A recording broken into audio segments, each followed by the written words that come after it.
প্রথমেই পরিবারের সবাই মিলে বানিয়ে নিলাম একটা স্পেশাল কফি। গরম কফির সুবাসে হাসি আর গল্পে ভরে উঠল সকালটা। ছোট্ট কফির সময়টা যেন সবার মনকে আরও কাছাকাছি এনে দিল। সময়টা বেশ ভালোই কাটল। কফি শেষ হতেই হাত লাগালাম রান্নায়, সবার জন্য ভালোবাসার স্বাদে।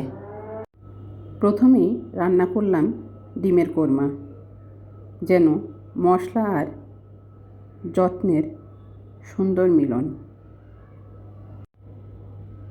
কোরমাতে দিয়েছি লিকুইড দুধ, স্বাদের জন্য চিনি, দুটো কাঁচামরিচ।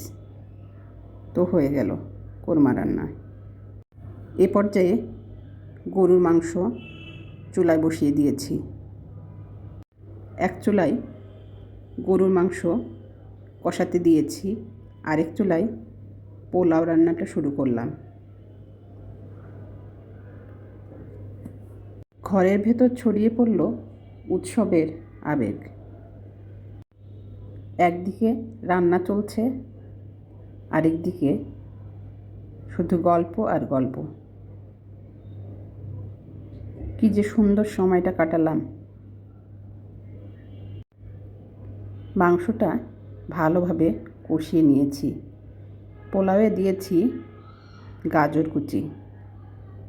এ পর্যায়ে দিয়েছি লিকুইড দুধ, দিয়েছি স্বাদের জন্য সামান্য চিনি। মাংস কষানো হয়ে গেল। এ পর্যায়ে ঝোলের পানি দিয়ে প্রেসার কুকারে 4টা সিটি দিয়েছি।